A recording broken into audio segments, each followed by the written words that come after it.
Hi guys, this is the second time of me recording this, not that you need to know that, but I've just got through a good 5 or 10 minutes of a video and realised that I hadn't actually shared the screen, so it would have just been me chatting at you constantly and that's it.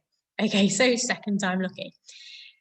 We are looking at art today, okay, to continue our learning from last week, and our what today is to explore Impressionist art by reading and researching so we can create artwork in the style of George Seurat. So our why is obviously going to be in a few weeks' time. We're not quite ready yet. In order to create this artwork, this would be a lot easier when we come into school.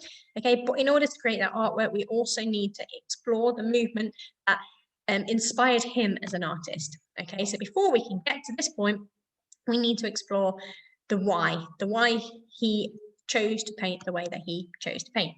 Okay, so first things first, I want you to think about George Seurat and what do we already know about him. You might say these things out loud, write them down somewhere, jot them down. Okay, but we've got lots and lots of information about him. We wrote our English fact files about him last week. I had the lesson taught all about him. So we should be able to pick up on some of the facts that we know about this artist. Okay, I just want you to either jot those down or say them out loud and pause the screen here. Okay, so hopefully you've been able to say at least something about this artist. You might have said that he was born in France in 1859. Okay, so he was a French artist.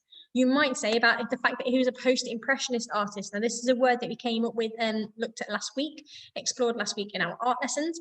Okay, this idea that he came after the Impressionists. Okay, he invented a technique called Pointillism, where you had little dots of different colours along the page. He was born to wealthy parents, and quite unusual actually for artists back then, especially in that kind of movement, that he was already rich in before he started out. A lot of artists from that time period were not rich, they were actually quite poor, even though their paintings now sell for millions of pounds. Back then they didn't sell many paintings. Okay, so actually it was quite odd, the fact that he was already born to wealthy parents that had money. And finally he died in 1891. Okay, you might have said different things about the school that he went to. You might have talked about any of his famous paintings. Well done if you said anything that is not on my screen here. Okay, brilliant. We already know a lot about this artist. Now, in order to move on, we need to first discover a little bit more about what movement he was part of. Now, we talked last week about the fact that he was a post-impressionist, so he kind of came after these impressionist paintings.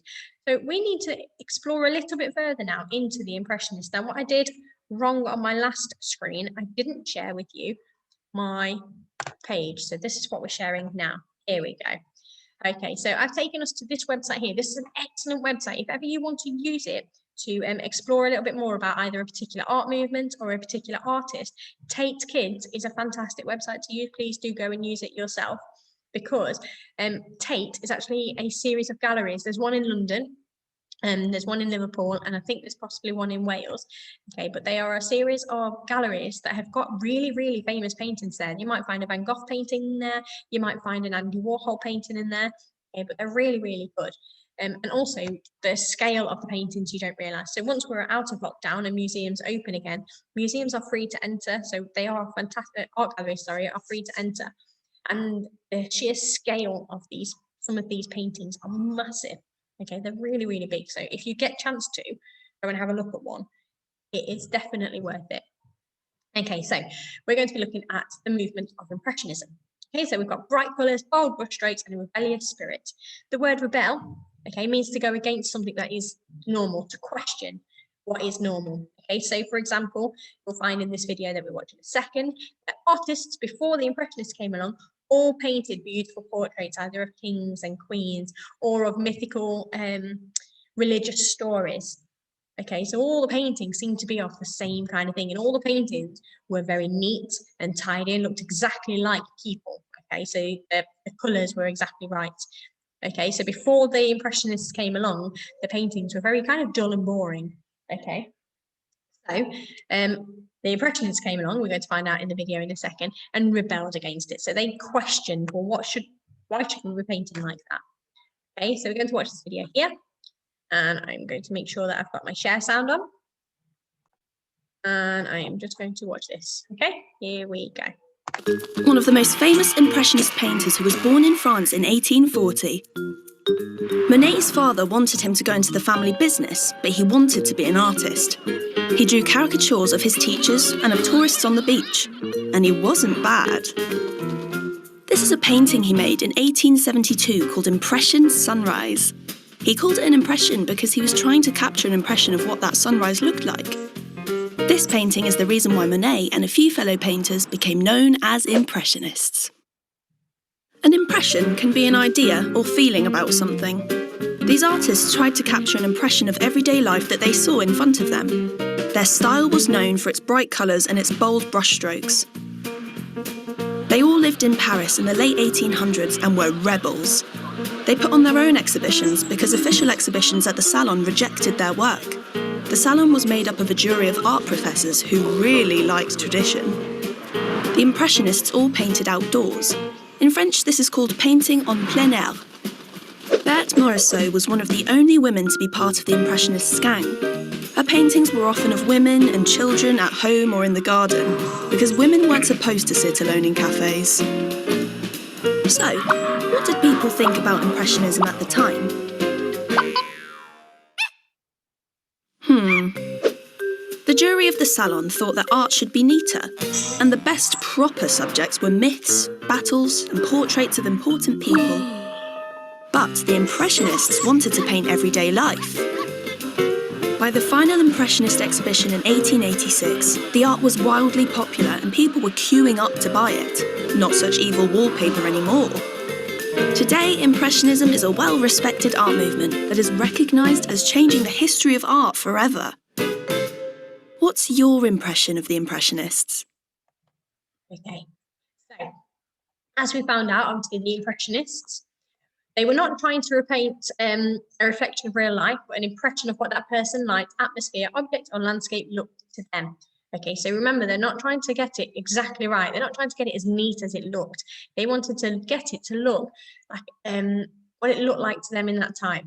And that's why we call the Impressionists Impressionists. Okay, they tried to capture the movement and life of what they saw and show it to us as if it was happening before our eyes.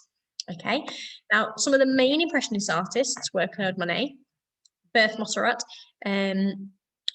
Camille Pissarro, Alfred Sisley, but we don't really need to think about these ones right now. Okay, how did they paint? So you can see here, we looked at this one last week. Before Impressionism, landscapes in art were often imaginary, perfect landscapes painted in the studio. The Impressionists changed all that. They painted outdoors, they went outside on plein air, remember. As they were outside, they looked at how the light and the colour changed the scenes. They often painted quickly and used quick and quite messy brushstrokes. They did that because they wanted to get it done there in the moment. Obviously, it's changing so much. If you think about going outside and it's on a windy day and the sun is either going behind the clouds, the colours of the grass would change. It will seem more yellow or darker or greener, and they changed the painting as soon as they were painted. Okay, so as these colours changed, they would add that kind of colour on top. Okay, so they had that freedom to just paint there and there. Okay, as they were outside, they looked at how the light and colour changed the scenes. They often painted quickly. In most of the paintings before Impressionism, you can't really see any brushstrokes. So if you go to any kind of museums and things where you see old paintings, you can't see the brushstrokes. It looks like a perfect, smooth finish. Okay, now one of the artists, Camille Pissarro, gave this advice about how to paint an Impressionist landscape. Work at the same time as the sky, water, branches, ground, keeping everything going on an equal basis. So don't just work on just all the trees at the one time and then move on. You work at the same time, moving all the way through. Don't be afraid of putting on colour, paint generously and unhesitatingly. Okay, so don't think about where it's going to go, just pop it on. For it's best not to lose the first impression. Okay, what I would like you to do today is I'm going to go back to here, and we're going to use something that we keep going back to, referring to, and we're going to use our graphic organizer, and we're going to use our bubble map, and I just want you to write down all of the key features of Impressionism. So you might want to watch this video again, visit the Tate website, and what can you remember all about Impressionism? You've also got those A3 sheets of paper as well that you took home last week from our art books, all about Impressionism. So I just want you to write as many facts as you can all about Impressionism. Okay, and that's all I would like you to do today. This can go in either your jotters or the back of your box set books. Okay, and that's it. Send us, as usual, to Custodio or on your portfolio for us to have a look at. Cannot wait to see you all soon. Bye.